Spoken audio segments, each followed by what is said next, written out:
Soalnya kasih jarak ya. Kasih jarak ya. Gimana nih wajib lapor mas? Persiapkan diri apa? Tersangka yaitu seorang public figure berinisial JF. Kita kan berencana juga untuk mengajukan amnesti.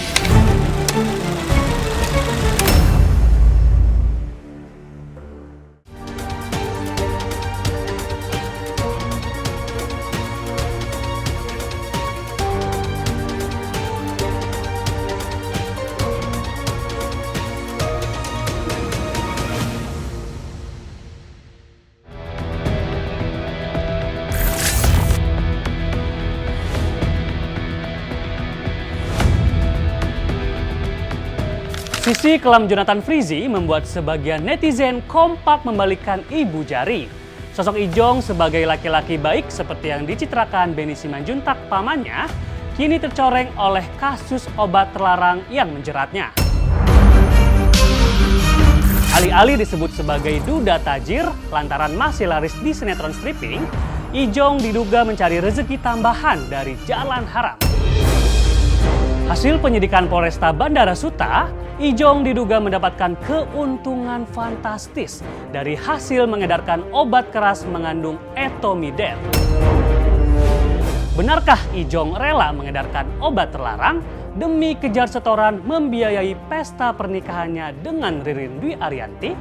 Sobat Sorot, bersama saya Dike Aprian, langsung aja kita simak kabar selengkapnya. Soalnya kasih jarak ya. Kasih jarak ya. Gimana nih wajib lapor mas? Persiapkan diri apa mas? Wajib lapor Mas Ijong, bagaimana kondisinya Seperti apa nih mas? Oke, Bang Ijong, saat ini Bang Ijong akan didengar keterangannya sebagai tersangka. Saya memperlihatkan satu buah foto. Bang Ijong paham ini foto apa? Iya. Untuk perkara nanti kita bahas di pengadilan. Kita semua itu pembelaan kita siapkan di pengadilan.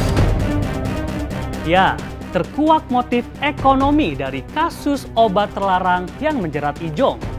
Yang jadi pertanyaan netizen, mungkinkah honor sinetron dan endorse tak cukup lagi untuk menopang gaya hidup metroseksual yang dilakoni Ijong sejak remaja? Atau karena tuntutan nafkah anak yang didesak Dena Devanka, mantan istrinya, membuat Ijong sampai gelap mata?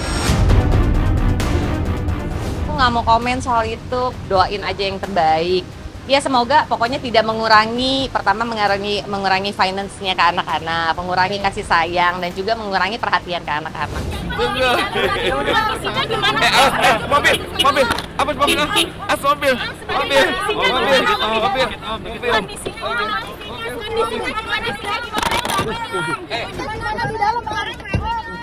Ada perjanjian.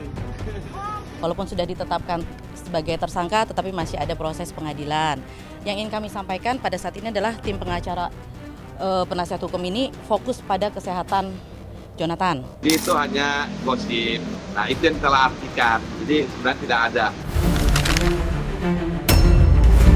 Dulu sesumbar dan berani pasang badan membela Ijong, sekarang Benny Simanjuntak menghindari awak media. Meski mendapatkan penangguhan penahanan karena tengah menjalani recovery pasca operasi, Ijong sulit lolos dari jeratan hukum. Aktor berusia 43 tahun itu terancam 12 tahun penjara dan denda maksimal 5 miliar rupiah. Tapi benarkah Ijong diciduk dan ditetapkan sebagai tersangka setelah asistennya yang berinisial ER diduga direkrut Ijong sebagai kurir untuk mendatangkan vape obat keras dari Malaysia? Kita melaksanakan joint operation sehingga pada tanggal 14 Maret itu kita berhasil, yaitu besoknya, itu kita berhasil melakukan penangkapan terhadap seorang laki-laki atas inisial BTR.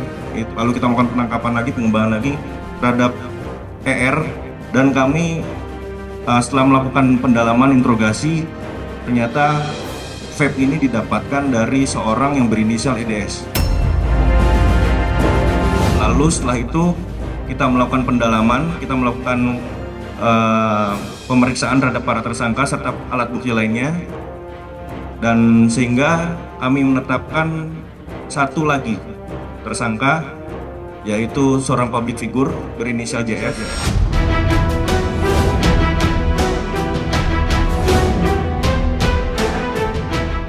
Perannya adalah yang pertama, dia adalah orang yang berkomunikasi dengan bandarnya, yaitu EDS, dalam pembawaan cartridge pot berisi liquid dari Malaysia ke Indonesia. Yang kedua, dia juga yang menyediakan kurir. Yang ketiga, dia adalah orang yang mempersiapkan dari awal, memonitor dan memfasilitasi penjemputan cartridge pot berisi liquid yang mengandung intermediate. Lalu yang keempat, apabila memang berjalan lancar, dari 100 pot yang memang seharusnya bisa lolos, itu 40 cartridge potnya harusnya menjadi milik dari saudara JF. Jadi proses pembelian tiket, proses pembelian hotel, terus upah dan honor itu terlihat di grup itu. Ya, Polres itu menyatakan bahwa benar klien kami itu bersikap sangat kooperatif. Namun panggilan terakhir memang beliau harus operasi. Operasi ada bagian daging tunggu di bagian tubuhnya yang harus diangkat untuk dicek apakah ada kanker atau enggak. Proses tetap berlanjut, namun untuk statusnya tidak ditahan. Tetapi saudara JF memiliki kewajiban untuk melakukan wajib lapor ke Polres itu seminggu 2 kali. Tanggal 8 Mei kita tidak diperiksa, wajib lapor, tanda tangan tadi sama-sama lawyer. Kita hanya beliau diminta untuk tanda tangan bahwa yang bersangkutan sudah hadir di sini untuk melaporkan diri. Ini memang sudah ada aturannya. Karena beliau memang lagi sakit dan nggak memungkinkan juga kalau dia harus tahan. Kalau setiap harinya itu Senin dan Kamis yang bersangkutan. Sampai kapannya nanti tergantung penyidik. Tak hanya terancam masuk bui, karir Ijong pun terancam mati suri. Ibarat pepatah, sudah jatuh tertimpa tangga. Kisah asmara Ijong dan Ririn pun dipertaruhkan. Mungkinkah Ririn setia dan punya kesabaran ekstra hingga mau menunggu Ijong sampai bebas dari Hotel Prodeo? Kak, maaf dong. Kak Ririn punten. Kabarnya Kak Ijong lagi sakit ya Kak? Kak Ririn, maaf. Kabarnya Kak Ijong tersandung kasus hukum ya Kak? Sudah di Polres ya Kak? Kemarin dilamar sama Kak Ijong, ini seperti apa sih kebahagiaannya Kak? Kebahagiaan seperti apa sih Kak Ririn? Mbak Ririn bisa jadi saksi dong? Sampai saat ini belum ada kesana dan sama sekali tidak ada keterlibatan jauh. Jangan ngait-ngaitin, nggak ada. Bahkan keterlibatan Ijongnya nanti kita coba present di pengadilan nanti ya. Jika ingin menguji kesetiaan kekasih ataupun istri, lihatlah saat pasangan mereka terpuruk di dalam penjara. Seorang Irish Bella yang dulu pamer kebucinan dengan Amar Zoni pun auto gugat cerai, meski Amar masih meringkuk di balik jeruji besi karena kasus narkoba. Tak mau terpuruk di penjara, Amar yang divonis bersalah dan digajar 4 tahun penjara berharap mendapatkan revisi dari Presiden Prabowo pada 17 Agustus mendatang. Benarkah Amar berpeluang bebas pada bulan Desember mendatang?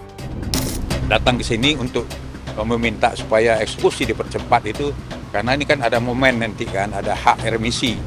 Nah, 17 Agustus kan remisi, tapi kalau belum dieksekusi kan nggak bisa diajukan. Kemudian juga kan kita kan berencana juga untuk mengajukan amnesti. Jadi begitu ada ingkrah nanti, ya kita ajukan amnesti ke Pak Presiden Prabowo, karena ada program itu kan yang beliau canangkan bahwa penyalahguna pemakai narkotika ini kan ya dapat prioritas kan, seolah maksudnya ada kebijakan akan diberi amnesti. Nah, karena apa? Ya karena nggak ada yang dirugikan kan, negara nggak ada yang dirugikan.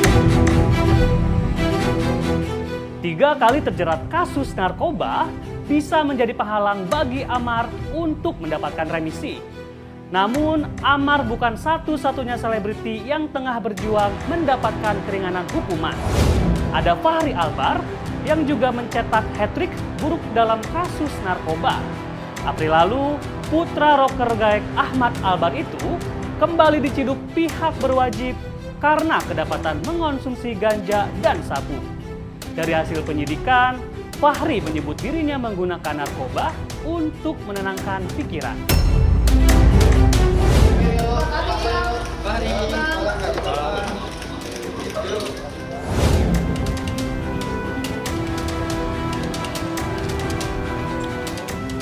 Saudara Eva mengakui menggunakan sendiri, tidak melibatkan orang lain. Pada saat penggeledahan ditemukan barang bukti 2 paket plastik klip berisikan narkotika jenis sabu dengan berat bruto 0,65 gram. 1 paket plastik klip berisikan narkotika jenis ganja dengan berat bruto 1,11 gram. 2 linting berisikan narkotika jenis ganja dengan berat bruto 0,94 gram. Ancaman hukuman paling singkat 4 tahun dan paling lama 12 tahun atau pidana denda paling banyak 8 miliar rupiah. Namanya sebagai orang tua ya, sama anak dan apapun ya, kita nggak suka dengan kejadian ini tentunya, tapi ya mau bilang bagaimana, ya tetap aja kita harus tetap ikut ngurus ya.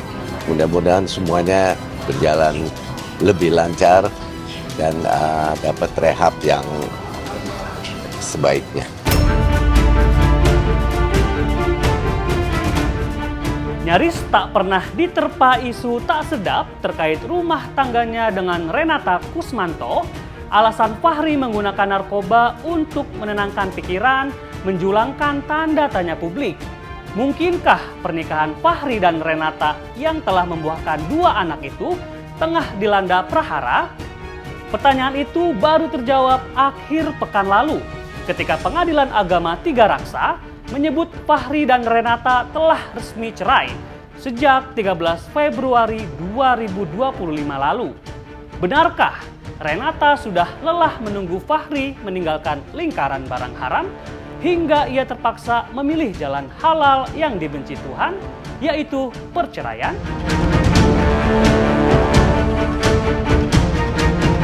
Cerai gugat antara Renata Kusmanto melawan Fachri Albar dengan nomor register 702-PDTG-2025-PA 3 Raksa telah diputus secara perstek pada tanggal 13 Februari 2025. Hak asuh anak itu ditetapkan kepada penggugat Renata Kusmanto selaku ibu kandungnya dan menghukum tergugat untuk memberikan nafkah kedua anaknya minimum sebesar 50 juta rupiah setiap bulan. Sobat Sorot, buat kamu yang gak mau ketinggalan informasi seputar orang terkenal, jangan lupa saksikan Sorot setiap Sabtu dan Minggu di channel YouTube Star Pro Indonesia pukul 8 malam waktu Indonesia Barat. Jangan lupa like, comment, and subscribe.